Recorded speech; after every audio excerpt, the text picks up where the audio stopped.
क्या हम ब्रह्म मुहूर्त में गुरु मंत्र का जप कर सकते हैं? क्या हमें नहाने धोने की आवश्यकता है? सबसे पहली बात तो आप ये समझ लीजिए कि ब्रह्म मुहूर्त का समय कब होता है। ब्रह्म मुहूर्त का समय होता है सूर्य निकलने से 1.5 घंटा पहले। अब थोड़ा बहुत आगे पीछे टाइमिंग हो जाती है, क्यों? क्योंकि सूर्य उदय का टाइम गर्मी सर्दी के हिसाब से अलग अलग हो जाता है।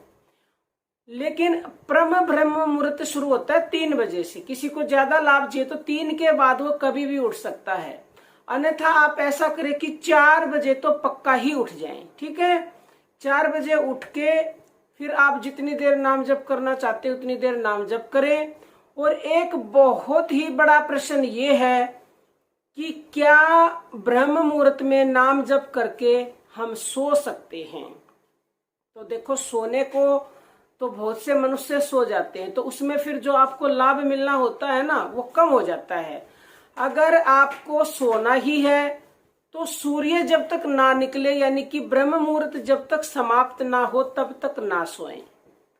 और अगर आपका कोई इम्पोर्टेंट काम है तो उस दिन तो बिल्कुल आपको वो काम जब तक ना हो ले, जब तक सोना ही नहीं है। ब्रह्म मुहूर्त में उठ करके नाम जप करना है, और जो भी आपका महत्वपूर्ण कार्य है जब तक वो कार्य ना हो जाए, मान लो किसी का एग्जाम है तो ब्रह्म मुहूर्त में उठे, नाम जप करें, उसके ऊपर अर्पण करें और तब तक ना सोए जब तक आपका एग्जाम ना हो जाए। तो इसमें आपको 100% सफल होने के चांस बन जाते हैं। अब दूसरा प्रश्न ये आता है कि क्या ब्रह्म मुहूर्त में उठ करके नहाना धोना चाहिए, यानी नहा धो करके नाम जप करना चाहिए? तो प्यारे भक्तों, ब्रह्म मुहूर्त में नहीं, किसी भी समय अगर आप भगवान का नाम जप करते हो तो नहाने धोने की आपको जरूरत नहीं है। अब आप ये कहेंगे, ये आप क्या बोल रही हैं, नहाने धोने की जरूरत नहीं है? तो हमारे शास्त्रों में ये लिखा हुआ है कि भगवान का नाम अशुद्ध को शुद्ध करता है, अपवित्र को पवित्र करता है। और हमारे अंदर तो अनेक प्रकार की अपवित्रता है, अशुद्धता है, तो हमारे अंदर तो वो है ही परमपिता परमेश्वर। तो हम मन के द्वारा तो उसका निश्चित ही निश्चित बिना नहाए धोए नाम जप कर सकते हैं, या प्राणों के द्वारा। कोई ज्यादा ही अगर मानता है तो वाणी के द्वारा ना करें।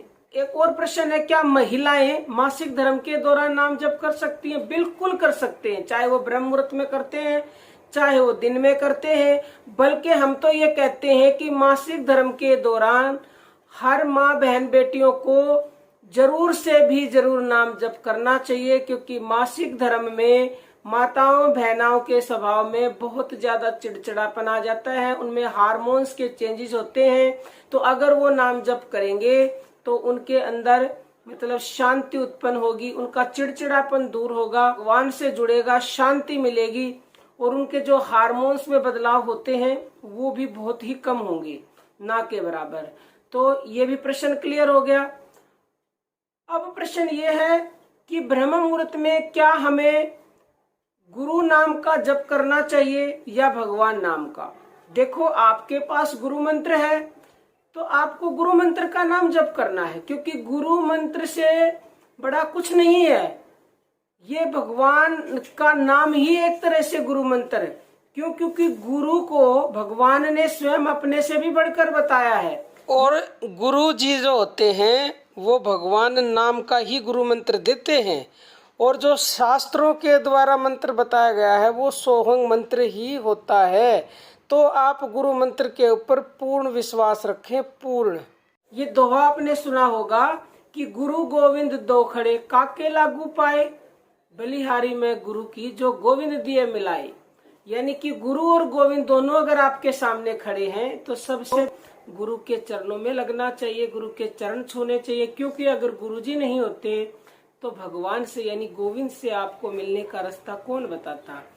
तो आपको गुरु मंत्र के ऊपर पूर्ण विश्वास करके मंत्र का जप करना है। जिसने भी गुरु मंत्र नहीं ले रखा, वो जिस भी भगवान के नाम पर विश्वास करते हैं, जिस भगवान को मानते हैं, उसी के नाम का जप कीजिए। अब आप किस अवस्था में हैं, यानी कि आप मानसिक करते हैं या प्राण जप करते हैं या ध्यान करते हैं, उसी हिसाब से आप 4 बजे उठें, उठ करके मुंह धोएं, थोड़ा सा वार्म अप हो जाएं, क्योंकि आपको नींद नहीं आएगी, इसलिए थोड़ा सा स्ट्रेचिंग कर ले अपने आप को। फिर बिल्कुल देखो सीधा बैठना है, सीधा बैठ के जो हमारी रीढ़ की हड्डी होती है उसको बिल्कुल स्ट्रेट रखना है, क्योंकि जैसे ही हमारी रीढ़ की हड्डी सीधी होती है तो हमारी सुषुम्ना नाड़ी चालू हो जाती है। और ये बहुत ही ज्यादा महत्वपूर्ण है, क्योंकि जब हम सीधा बैठते हैं तो हमारा नाम जब शुरू हो जाता है सुषुम्ना नाड़ी के चलते ही, तो आपको ज्यादा बेनिफिट मिलता है। और ज्ञान मुद्रा में बैठना है। ये देखो अंगूठा और ये उंगली, इसको कई लोग बिल्कुल ऐसे टच करते हैं, ऐसे नहीं, इसको थोड़ा सा प्रेस करके रखना है। और ये वाली उंगलियां बिल्कुल स्ट्रेट होनी चाहिए, बिल्कुल। और अपने ऐसे इसको हथेलियों को करके सीधी बिल्कुल उंगलियां, और अपने घुटनों पे बिल्कुल सीधा करके बैठना, बिल्कुल स्ट्रेट। और फिर आपको जिस भी भगवान को मानते हैं या खाली प्राण जप करते हैं तो श्वासों का ध्यान करें, अन्यथा आप राम कृष्ण शिव जिसको भी मानते हैं श्वासों के साथ उसको जोड़ करके जप करें, या अपने गुरु मंत्र का जप करें, वो निर्भर आप पर है।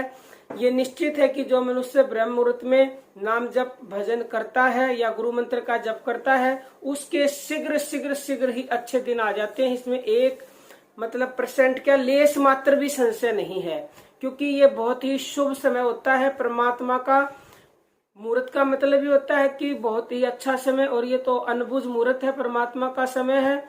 इसमें आपका मन निर्विचार होता है, परमात्मा स्वयं वातावरण में विचरण करते हैं, उनकी सारी दैवीय शक्तियां आपका इंतजार करती हैं कि कोई भक्त उठे और उनको हम सारी शक्तियां दें।